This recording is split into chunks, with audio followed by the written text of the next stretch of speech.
അത് ഒന്നുകൊണ്ടുള്ള പ്രശ്നം. ഒന്ന് 2024 തിരുവാഭരണ കമ്മീഷണർ വേറൊരാളായിരുന്നു. പുതുതായി ഇദ്ദേഹം വന്നു. പുതിയ തിരുവാഭരണ കമ്മീഷണറായി ശ്രീ റജിലാൽ വന്നു. അതുമായി ബന്ധപ്പെട്ട് അദ്ദേഹത്തിനുണ്ടായ ഒരു ആശയക്കുഴപ്പമാണ് ഈ ഒരു പ്രശ്നത്തിന് കാരണം. അത് അദ്ദേഹം തന്നെ പിന്നീട് സ്മാർട്ട് ക്രിയേഷനിൽ വിളിച്ച് ബന്ധപ്പെടുകയും ആ ധാരണ പെശകാണെന്ന് വരികയും അതനുസരിച്ച് റിപ്പോർട്ട് ചെയ്യുകയും ചെയ്തു. അപ്പൊ അതാണ് ആ പ്രശ്നം പോയത്. അതൊക്കെ വെറും സാങ്കേതികമായ ഒരു പ്രശ്നം മാത്രമാണ്. എന്തു പറഞ്ഞാലും ഈ വിഷയവുമായി ബന്ധപ്പെട്ട് 2024 സ്വർണം പൂശുവാൻ വേണ്ടി ഉണ്ണികൃഷ്ണന് കൊടുത്തുവിട്ടില്ലല്ലോ ഞങ്ങൾ. അത് ഈ ഒരു വിഷയം അദ്ദേഹത്തിനുണ്ടായ ഒരു പാകപ്പിഴവാണ്. അതൊരു ക്ലാരിഫിക്കേഷൻ അദ്ദേഹം കൃത്യമായി പിന്നീട് തന്നെ അത് വരുത്തുകയും ദേവസ്വം കമ്മീഷൻ റിപ്പോർട്ട് തരികയും അതനുസരിച്ച് ദേവസ്വം ബോർഡ് തീരുമാനിക്കുകയും ചെയ്തു. എന്തായാലും ഇതുമായി ബന്ധപ്പെട്ട് 2024 ശേഷം കൊണ്ടുപോയതുമായി ബന്ധപ്പെട്ട് എല്ലാ തീരുമാനവും എടുത്തിട്ടുള്ളത് ബോർഡാണ്.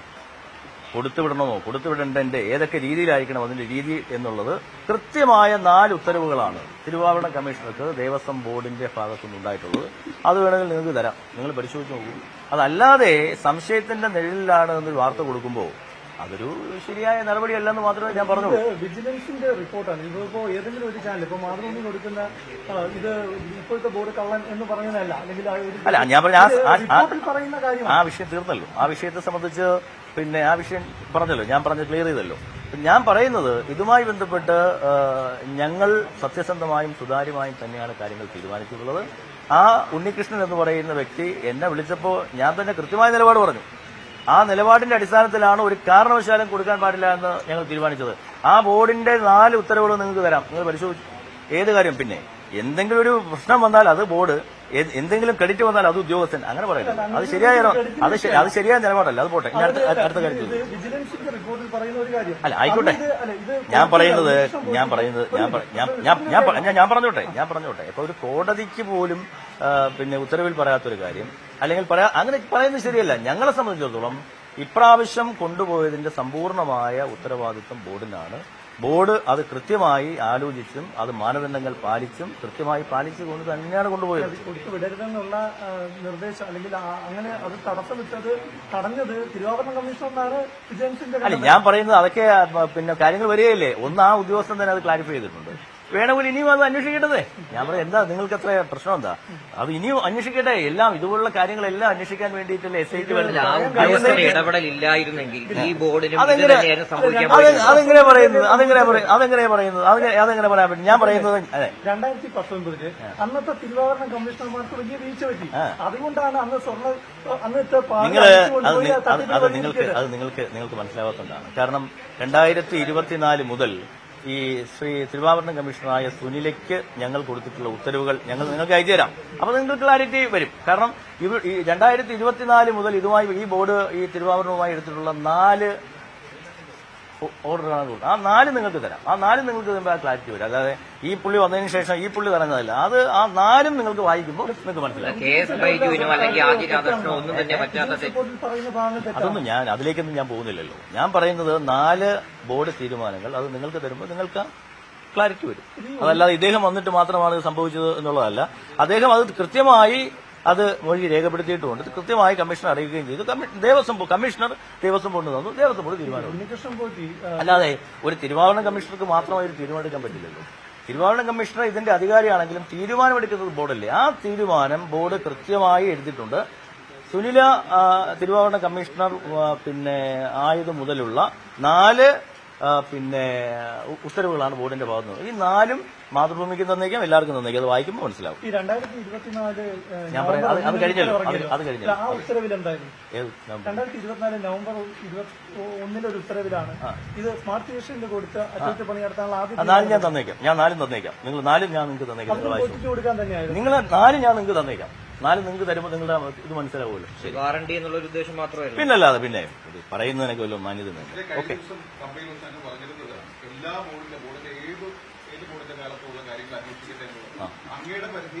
ഞാൻ അപ്പോഴും പറഞ്ഞില്ലേ, ഞാൻ പറഞ്ഞത് 2019 ആവട്ടെ 2098 മുതലാവട്ടെ 98 മുതൽ ഇതുവരെയുള്ള ഞാൻ അന്നും ഇന്നും എന്റെ നിലപാട് സുവ്യക്തമാണ്. എന്റെ നിലപാടായാലും സർക്കാരിന്റെ നിലപാടായാലും സുവ്യക്തമാണ്. അപ്പോൾ 98 മുതൽ ഇതുവരെയുള്ള ഏത് 2025 ഏത് ബോർഡിന്റെ കാര്യവും ഏത് ഉദ്യോഗസ്ഥന്മാരും അന്വേഷിക്കട്ടെ. അതാണ് ഞങ്ങളുടെ നിലപാട്. അത് അന്വേഷിക്കാനാണല്ലോ ഇപ്പോ ഒരു പുതിയ ഇൻവെസ്റ്റിഗേഷൻ ടീമിനെ വെച്ചിരിക്കുന്നത്. അവരന്വേഷിക്കേണ്ടതേ. ഇവർക്ക് വലിയ സാങ്കേതിക പരിജ്ഞാനം ഇല്ല എന്ന് തിരുവാഭരണം കമ്മീഷൻ പറയുമ്പോൾ അത് പിന്നെ എന്റെ പൊന്ന് പ്രശാന്ത്, നീ മനസ്സിലാക്കേണ്ടത് അത് അയാൾക്ക് തന്നെ തെറ്റുപറ്റിയതാണ് എന്ന് പറഞ്ഞ് കൃത്യമായി അയാൾ ഇങ്ങോട്ടൊരു ഉത്തരവ് തന്നിട്ടുണ്ട്. പിന്നെ എന്തിനാ അധികം കിടന്ന് പഠിക്കുന്നത്?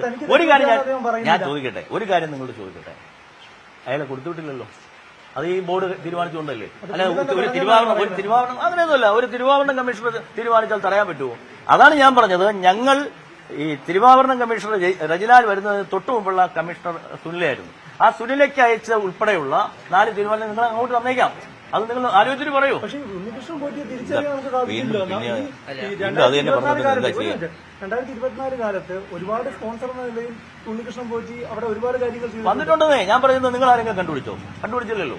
2021 ഒരു ചാനൽ ഇത് പ്രഖ്യാപിക്കുന്നതാണല്ലോ നിങ്ങളെല്ലാം കൂടെ കൊണ്ടുപിടിച്ച് ഇറങ്ങുന്നത്. അതിനുമ്പോൾ നമുക്ക് എങ്ങനെ അറിയാൻ പറ്റും? പിന്നെ ഒരു കാര്യം ഞാൻ നിങ്ങളോട് പറയാം. ഈ ബോർഡുമായി ബന്ധപ്പെട്ട് എത്രയോ അവതാരങ്ങൾ ഉണ്ടായിരുന്നു. അതിനു മുമ്പ് എത്രയോ വർഷങ്ങളായി. പക്ഷെ ഞങ്ങൾക്ക് ഈ ഇത്തരം ചില ചൂഷണങ്ങൾ ശബരിമലയുമായി ബന്ധപ്പെട്ട് നടക്കുന്നുണ്ട് എന്ന് അറിഞ്ഞിട്ടാണല്ലോ ഞങ്ങളുടെ സ്പോൺസർ കോർഡിനേറ്റർ മാറ്റി. ഞങ്ങൾക്ക് ഇങ്ങനെ കോർഡിനേറ്റർമാരില്ല. അതിപ്പോഴൊന്നും അല്ലല്ലോ. അത് നിങ്ങളൊന്നും പറഞ്ഞിട്ടും അല്ലല്ലോ. 8 മാസങ്ങൾക്ക് മുമ്പ് ഞങ്ങളുടെ പി ആർ ഒയെ തന്നെ വേറെ ഒരാളും ശബരിമലയിലെ പേരിൽ പല പണപ്പിരിവുകളും പല പിന്നെ ചൂഷണവും നടക്കുന്നുണ്ട് എന്ന് ബോധ്യപ്പെട്ടത് കൊണ്ടാണ് ഞങ്ങളുടെ പി ആർ ഒയെ തന്നെ പിന്നെ സ്പോൺസർ കോർഡിനേറ്ററാക്കി മാറ്റിയത്. അന്ന് നിങ്ങളൊന്നും പറഞ്ഞിട്ടില്ലല്ലോ. ഞങ്ങൾക്ക് സ്വയം ചില ഇൻഫർമേഷൻസ് കിട്ടിയതുകൊണ്ടാണ്. അതുകൊണ്ടാണ് ഞങ്ങൾ ചെയ്തത്. പിന്നെ എന്തെങ്കിലും ഒരു ക്രെഡിറ്റ് വന്നാൽ അതെല്ലാം ചില ഉദ്യോഗസ്ഥന്മാർക്ക്, എന്തെങ്കിലും കുഴപ്പം വന്നാൽ അയ്യോ ബോർഡ് സംശയത്തിനില്ല അതെന്ന് പറഞ്ഞാൽ ഒരു കാര്യമില്ല. ഞാൻ പറയുന്നത് ഈ ബോർഡ് വരെയുള്ളത് നിങ്ങൾ പുതിയ ഒരു ടീം വന്നിരിക്കുകയല്ലേ, ഞങ്ങൾ ആവശ്യപ്പെട്ടതിന്റെ പ്രകാരമല്ലേ, ഹൈക്കോടതിയിലേക്ക് ഞങ്ങൾ ആവശ്യപ്പെട്ടതിന്റെ പ്രകാരമല്ലേ ആ ടീം വരട്ടെന്നേ, അന്വേഷിക്കട്ടെന്നേ. അതിനെന്താ കുഴപ്പം? ഈ ഉദ്യോഗസ്ഥന്റെ മൊഴിയും എടുക്കട്ടെ. എന്താ തർക്കം? ഈ കാലാകാലങ്ങളായിട്ട് അവിടെ നിന്ന് ഈ പഴയ സാധനങ്ങളാണ് കൊണ്ടുപോയിട്ടുള്ളത്. ഈ തിരിച്ചു കൊണ്ടുവന്നതെല്ലാം അതിൽ തന്നെയാണോ സ്വർണം പൂശി കൊണ്ടുവന്നതെന്ന് അറിയേണ്ടതുണ്ട്. അതായത് കാലപ്പഴക്കം കണ്ടെത്താൻ വേണ്ടി ശാസ്ത്രീയമായിട്ടുള്ള പരിശോധന ബോർഡ് ആവശ്യപ്പെടുന്നു. അല്ല, ഞാൻ പറയുന്നത് ഇപ്പോൾ ഒരു ടീം അന്വേഷിച്ചുകൊണ്ടിരിക്കുകയല്ലേ. നമുക്ക് ഒരുപാട് ഈ സ്വർണ്ണാഭരണങ്ങളുമായി ബന്ധപ്പെട്ടും തിരുവാഭരണങ്ങളുമായി ബന്ധപ്പെട്ടൊക്കെ ഒരുപാട് പ്രശ്നങ്ങളുണ്ട്. അതെല്ലാം പെർഫെക്റ്റ് ആണെന്നൊന്നും ഞാൻ പറയുന്നില്ല. അതെല്ലാം അന്വേഷിക്കേണ്ടതാണ്. അതിന്റെ കാലപ്പഴക്കം പിന്നെ നിർണ്ണയിക്കേണ്ടതാണ്. ഈ കാലപ്പഴക്കമൊക്കെ അല്ലെങ്കിൽ ഈ ഒരു പുരാവസ്തു വാല്യൂ ഒക്കെ നിശ്ചയിക്കുന്നതിൽ എല്ലാവർക്കും പറ്റില്ല. അത് അപ്പൊ അതിനു വേണ്ടിയിട്ടുള്ള ഒരു നല്ല വിദഗ്ധമായ ഏജൻസി വേണം. ഈ അന്വേഷണമൊക്കെ ഒന്ന് കഴിയട്ടെ. കഴിഞ്ഞതിന് ശേഷം അത്തരം കാര്യങ്ങളെ സംബന്ധിച്ച് എന്താണോ തീരുമാനമെടുക്കേണ്ടത് അതൊക്കെ തീരുമാനിക്കപ്പെടണം. ഒരു കാര്യം പറയുന്നു, ഈ ശബരിമലയുമായി ബന്ധപ്പെട്ട എല്ലാ ആശങ്കകൾക്കും, എല്ലാ സംശയങ്ങൾക്കും, എല്ലാ ദുരൂഹതകൾക്കും ഒരു അവസാനം വേണം എന്നുള്ളതാണ് ഈ ബോർഡിന്റെ നിലപാട്. ഞങ്ങൾ അങ്ങനെ ഒരു നിലപാടെടുത്തത് കൊണ്ടാണ് ഇത്തരം കാര്യങ്ങൾ പുറത്തു വരുന്നത്. ഈ മണ്ഡലകാലം കഴിയുന്നതിന് വിജയ് മല്യ സ്വർണം പൊതിഞ്ഞപ്പോൾ ഉണ്ടായിരുന്ന സ്വർണത്തിന്റെ അളവ്, അതിനുശേഷം 2019 സ്വർണം പൂശിയതിനു ശേഷം ഉള്ള അളവ് അതിനും എത്രയോ താഴെയാണ്. അതിനും കുറഞ്ഞിരിക്കുകയാണ് ഇത്തവണ പൂശി വന്നപ്പോൾ. അപ്പം അത് അവിടെ ഒരു നോട്ടം. പക്ഷേ അതെനിക്ക് മനസ്സിലാവുന്നില്ല. 2000 ഇവിടെ ആരാ കുറഞ്ഞെന്ന് പറഞ്ഞത്? ഇപ്പൊ കൊണ്ടുവന്നു എന്താ പറയുന്നത്? അതിലൊക്കെ എനിക്ക് തോന്നുന്നില്ല ആ റിപ്പോർട്ടിൽ അങ്ങനെയൊന്നും പറഞ്ഞിട്ടുണ്ടെന്ന്. അതായത് ഇപ്പോ അവിടെ ഇവിടുന്ന് കൊണ്ടുപോകുമ്പോ പിന്നെ 38 കിലോ സംതിങ് ഗ്രാം, പിന്നെ സ്വർണത്തിന്റെ അളവ് 394 ഗ്രാം. അതിൽ ഞാൻ നേരത്തെ പറഞ്ഞതുപോലെ തന്നെ 14 പാളികളിലായിട്ടായിരുന്നു 38 കിലോ. 14 പാളികൾ കൊണ്ടുപോകേണ്ടി വന്നില്ല. 12 പാളികളാണ് കൊണ്ടുപോയത്. 12 പാളികളിൽ ഉണ്ടായിരുന്ന ആകെ തൂക്കം എന്ന് പറയുന്നത് 22 കിലോ സംതിങ് ആണ്. അതിലുണ്ടായിരുന്ന സ്വർണത്തിന്റെ അംശം എന്ന് പറയുന്നത് 281 ഗ്രാമാണ്. തിരിച്ചത് അവിടെ കൊണ്ടുപോയി തൂക്കനഷ്ടമൊക്കെ കൂടി തിരിച്ചു കൊണ്ടുവന്നപ്പോൾ 14 പാളികളിലുമായി ഇപ്പോ പിന്നെ 38 കിലോയും 407 ഗ്രാം. അതിൽ ചെറിയ അങ്ങോട്ടും ഇങ്ങോട്ടും ചെറിയ ഡിഫറൻസ് വരുമായിരിക്കും. 407 ഗ്രാം സ്വർണ്ണമുണ്ട്, കൂടുതലാണ് വന്നിരിക്കുന്നത്. പിന്നെ അപ്പൊ ഞാൻ പറയുന്നത് ഇതിനെ സംബന്ധിച്ച് ഞങ്ങൾക്ക് ഒരു ക്ലാരിറ്റി കുറവുമില്ല. ആ ക്ലാരിറ്റി കുറവ് ഉണ്ടെങ്കിൽ, ഇനി അങ്ങനെ ഉണ്ടെങ്കിൽ തന്നെ പുതിയ അന്വേഷണ സമിതി ഏജൻസി പരിശോധിക്കട്ടെ.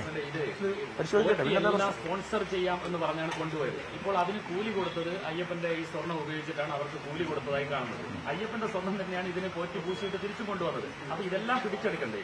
ഉറപ്പായിട്ടും പിടിച്ചെടുക്കണം. എന്താ സംശയം? പിടിച്ചെടുക്കണമെന്ന് തന്നെയാണ് ഞങ്ങളുടെ നിലപാട്. അതുകൊണ്ടാണല്ലോ ഞങ്ങൾ കൃത്യമായി ഇതിനെല്ലാം സമഗ്രമായ ഒരു അന്വേഷണം വേണമെന്ന് സർക്കാരിനോടല്ലല്ലോ ആവശ്യപ്പെട്ടത്, ഞങ്ങൾ കോടതിയോടല്ല ആവശ്യപ്പെട്ടത്. ഞങ്ങളെ സംബന്ധിച്ചിടത്തോളം ഞാൻ ഇപ്പോഴും പറയുന്നു, ഞാനാണ് കുഴപ്പക്കാരനെങ്കിൽ എന്നെ ശിക്ഷിക്കട്ടെ. ഞാൻ അതുകൊണ്ടല്ലേ സമഗ്രമായ അന്വേഷണം വേണമെന്ന് പറയുന്നത്. ദേവസ്വം മന്ത്രിയായാലും ബോർഡായാലും സമഗ്രമായ അന്വേഷണം വേണം. ഞങ്ങൾക്ക് എന്തെങ്കിലും ഒളിക്കാനുണ്ടായിരുന്നെങ്കിൽ കോടതിയോട് ഞങ്ങൾ അങ്ങനെ ആവശ്യപ്പെടൂ. ഞങ്ങൾക്ക് അങ്ങനെ ഒരു ആത്മവിശ്വാസം ഉള്ളതുകൊണ്ടാണ് ഭഗവാന്റെ ഒരു തരി പൊന്നുപോലും കട്ടുകൊണ്ടു പോകുവാൻ ഈ സർക്കാരോ ഈ ദേവസ്വം വകുപ്പ് മന്ത്രിയോ പിന്നെ ദേവസ്വം ബോർഡോ കൂട്ടുനിന്നിട്ടില്ല എന്ന് ആത്മവിശ്വാസത്തോടു കൂടി ഉറപ്പുള്ളതുകൊണ്ടല്ലേ ഞങ്ങൾ അങ്ങനെ ആവശ്യപ്പെട്ടത്. അതിന് ഇട കൊടുക്കുന്ന ഒരു കാര്യവും ഞങ്ങൾ ചെയ്തിട്ടില്ല. പ്രശാന്തിന്റെ സംശയത്തിന് ഞാൻ 4 ഉത്തരവും ഞാൻ അങ്ങോട്ട് ഇട്ടുതരാം. അതൊന്ന് പരിശോധിച്ചിട്ട് നിങ്ങൾ മറുപടി പറയും. ഇത് ഏതെങ്കിലും ഒരു ഉത്തരവിൽ ഞാൻ ഉണ്ണികൃഷ്ണൻ പോറ്റിയുടെ കയ്യിൽ കൊടുത്തു വിടാമെന്ന് ഞാൻ പറഞ്ഞിട്ടുണ്ട്. ഞാൻ രാജിവെക്കാൻ തയ്യാറാണ്. ഇതിപ്പോ ഉദ്യോഗസ്ഥരുടെ മാത്രം ക്രെഡിറ്റ് അല്ല, അതായത് ബോർഡിന്റെ ഒരു തീരുമാനമാണ് എന്ന് പറഞ്ഞു. അങ്ങനെ പറയുമ്പോൾ 2019 ഈ ബോർഡ് നേതൃത്വത്തിൽ അല്ല, അതൊക്കെ അന്വേഷിക്കട്ടെന്നേ. അതൊക്കെ അന്വേഷിക്കാനാണല്ലോ പുതിയൊരു ഏജൻസി വന്നിരിക്കുന്നത്. സമാന്തര അന്വേഷണം നടത്തരുത് എന്ന് കോടതി തന്നെ പറഞ്ഞിട്ടില്ലേ? അപ്പൊ അത് ഞാൻ പറയുന്നത് നിങ്ങൾ ക്ഷമിക്കൂ. നിങ്ങൾ ആറാഴ്ച നിങ്ങൾ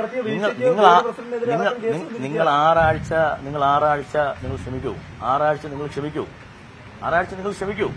ഇങ്ങനെ സമാന്തര അന്വേഷണവും സമാന്തര വാർത്തകളും കൊടുക്കല്ലേ. നിങ്ങൾ ഭക്തരെ പിന്നെ പരിഭ്രാന്തിയിലാക്കരുതേ. നിങ്ങൾ 6 ആഴ്ച കൂടെ ക്ഷമിക്കൂ. കോടതിയും പറഞ്ഞിരിക്കുന്നതല്ലേ. 6 ആഴ്ച കഴിയുമ്പോ ദേവസ്വം പ്രസിഡന്റ് PS പ്രശാന്ത് പ്രതിയാണെങ്കിൽ ശിക്ഷിക്കപ്പെടട്ടെ. അതിനിപ്പോ എന്താ കുഴപ്പം? നിങ്ങൾക്ക് തെറ്റും ചെയ്യാതിരിക്കട്ടെ. തെറ്റ് ചെയ്യുമോ?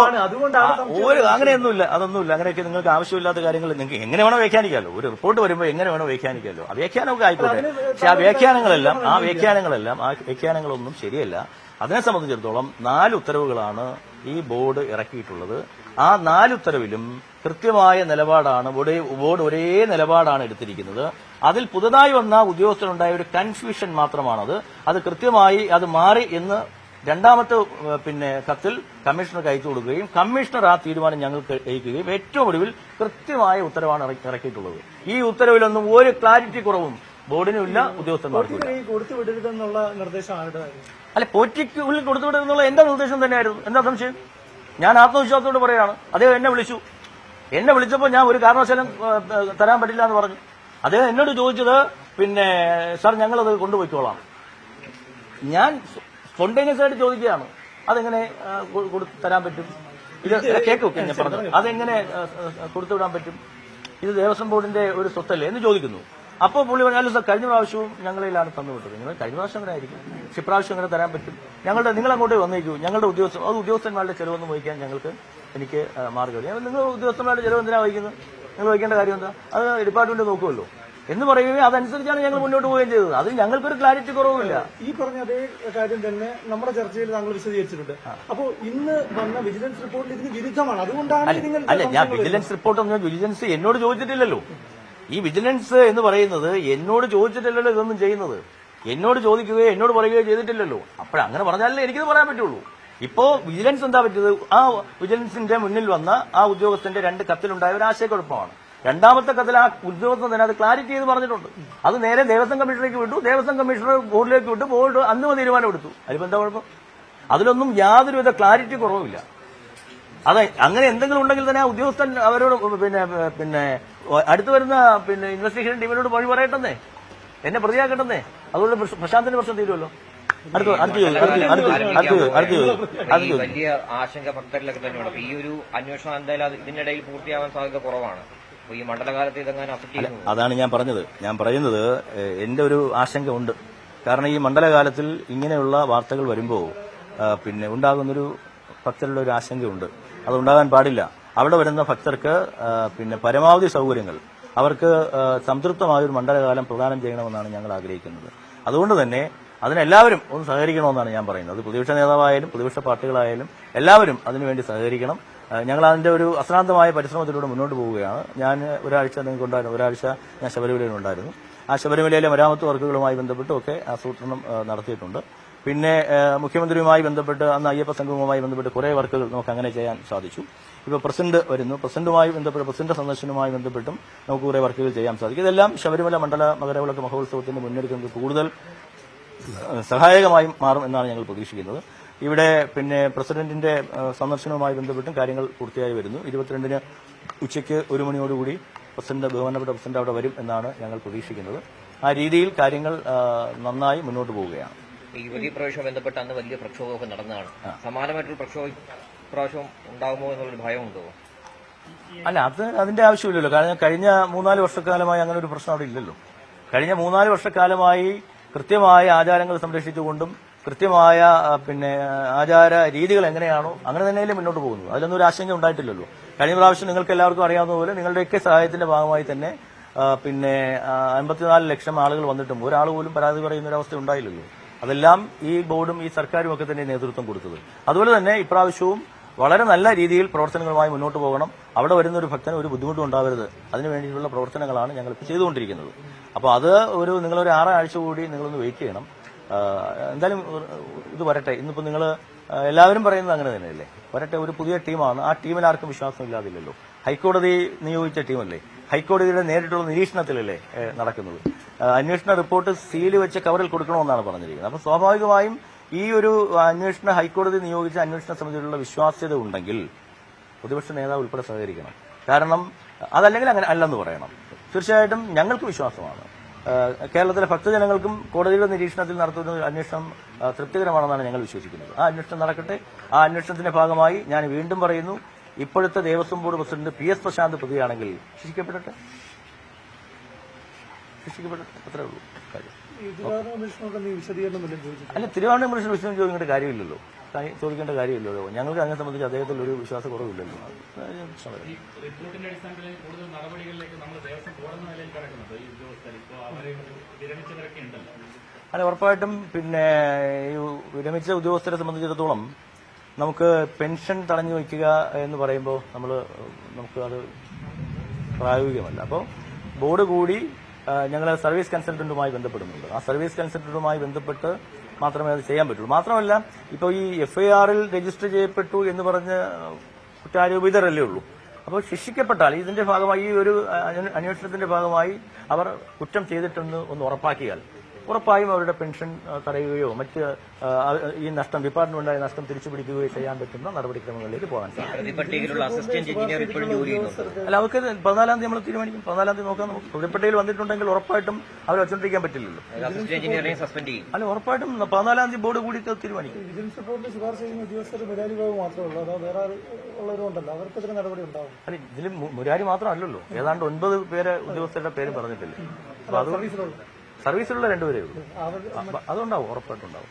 പിന്നെ ബാക്കി പെൻഷൻകാർക്ക് സ്വാഭാവികമായി നമ്മൾ പെൻഷനൊന്നും തടഞ്ഞു വയ്ക്കാൻ പറ്റില്ല. കാരണം പെൻഷൻ എന്ന് പറയുന്ന ഒരു ജീവനക്കാരന്റെ അവകാശമാണ്. അപ്പൊ അത് ഈ കുറ്റക്കാരനാണെന്ന് കണ്ടെത്തിയാൽ നമുക്ക് പെൻഷൻ പിടിക്കുകയോ അല്ലെങ്കിൽ ഡിപ്പാർട്ട്മെന്റായ നഷ്ടം തിരിച്ചു പിടിക്കുകയോ ഒക്കെ ചെയ്യാം. അതെല്ലാം ഇത് തെളിഞ്ഞതിന് ശേഷമേ നമുക്ക് ചെയ്യാൻ സാധിക്കൂ.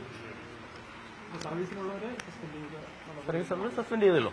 ബാക്കി കാര്യങ്ങൾ അന്വേഷണത്തിന്റെ ഭാഗമായിട്ട് കൂടുതൽ കാര്യങ്ങൾ പുറത്തു വരട്ടെ, കോടതിയിൽ റിപ്പോർട്ട് സമർപ്പിക്കട്ടെ, അതിനുശേഷം മറ്റു കാര്യങ്ങൾ തീരുമാനിക്കാം.